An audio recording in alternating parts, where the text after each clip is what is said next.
Hi friends అందరూ ఎలా ఉన్నారు? ఇవాళైతే మాత్రం టీఎస్ ఎంసెట్ 2025 సంబంధించి కౌన్సెలింగ్‌కి సంబంధించి మనకి డేట్స్ అయితే రిలీజ్ చేశారనమాట. ఓకేనా అఫీషియల్‌గా అయితే మనకి రిలీజ్ చేశారండి. అలాగే కౌన్సెలింగ్‌కి సంబంధించి మనకి గుడ్ న్యూస్ అయితే వచ్చిందనమాట. మనకి ఏదో చర్చ జరుగుతుంది కదా! చర్చ.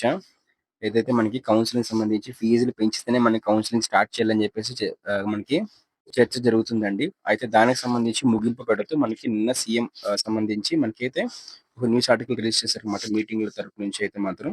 అదే కౌన్సెలింగ్‌కి సంబంధించి కౌన్సెలింగ్ ఎప్పుడు స్టార్ట్ అవుతుంది? ఎందుకు మనకి కౌన్సెలింగ్ ఇంకా రాలేదు? డేట్ నోటిఫికేషన్ ఇంకా రాలేదు. ఎప్పుడొస్తుందని చెప్పేసి మొత్తం తెలుసుకుందాము. సో, అంతకన్నా ముందు మీరే ఇంకా మన యూట్యూబ్ ఛానెల్‌కి సబ్స్క్రైబ్ చేసుకోలేదా?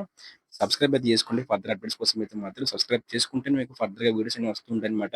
అలాగే వీడియోని లైక్ చేయండి. లైక్ చేస్తే మనకి మరింత మోటివేషన్ అయితే వస్తుందన్నమాట. వీడియోని లైక్ చేసి సబ్స్క్రైబ్ అయితే చేసుకోండి. టాపిక్ అయితే వెళ్ళిపోదామండి.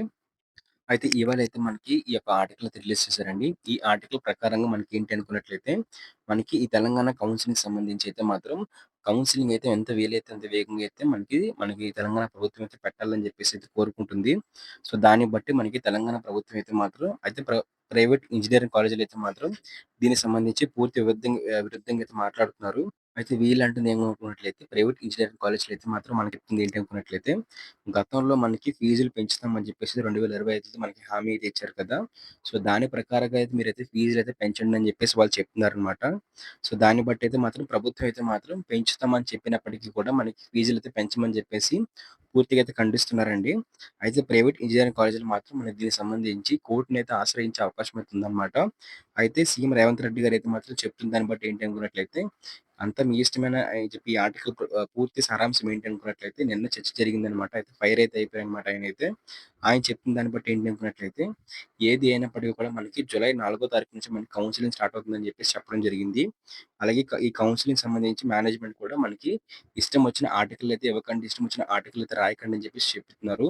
సో, వాళ్ళైతే ఎట్టి పరిస్థితుల్లో కూడా మనకి కౌన్సెలింగ్ అయితే మాత్రం జులై 4 తారీఖున స్టార్ట్ చేస్తారనమాట. జులై 4 తారీఖున స్టార్ట్ అయిపోయి మనకు 10 రోజుల్లో అయితే మాత్రం కౌన్సెలింగ్ అయితే పూర్తి అయిపోతుంది. 10, 15 రోజుల్లో అయితే మాత్రం ఫస్ట్ ఫేజ్. ఓకే. ఇంకా మీరు డాక్యుమెంట్స్ రెడీ చేసుకోకపోతే వెంటనే రెడీ చేసుకోండి. ఎంపీసీ వాళ్ళైతే మాత్రం. బైపీసీ వాళ్ళకైతే మాత్రం సెపరేట్‌గా మనకి యూనివర్సిటీల వారీగా, కోర్సుల వారీగా అయితే మనకి కౌన్సెలింగ్ స్టార్ట్ అవుతుంది. అదే ఎంపీసీ వాళ్ళకైతే మాత్రం ఒకటే కౌన్సెలింగ్ అయితే ఉంటుందన్నమాట. సో, అందరూ రెడీ అయితే అయిపోండి వెంటనే. ఓకే. మీ దగ్గర డాక్యుమెంట్స్ మొత్తం రెడీ చేసుకోండి. అదే విధంగా కౌన్సెలింగ్‌కి సంబంధించి ఎప్పటికప్పుడు ఇన్ఫర్మేషన్ కోసం ఖచ్చితంగా మా యూట్యూబ్ ఛానెల్ సబ్స్క్రైబ్ చేసుకోండి. మన టెలిగ్రామ్, వాట్సాప్ ఛానెల్‌లో జాయిన్ అయితే అయిపోండి ఫ్రెండ్స్. మీకు యూజ్‌ఫుల్ అయితే అవుతుందన్నమాట. అలాగే వీడియోని లైక్ చేయండి. మీ ఫ్రెండ్స్ ఉంటే వాళ్ళకి కూడా షేర్ చేయండి. వాళ్ళు కూడా జూలై 4 తారీఖులోపు అయితే రెడీ చేసుకుంటారు కదా! Documents cut off top calls చూసుకొని రెడీ చేసుకుంటారు కదా! So, okay. వాళ్ళకి కూడా షేర్ చేయండి. అలాగే లైక్ చేసి యూట్యూబ్ మరింత మంది రికమెండ్ చేస్తుందన్నమాట. ఓకే. వీడియో లైక్ చేయండి. Thank you friends. బాయ్.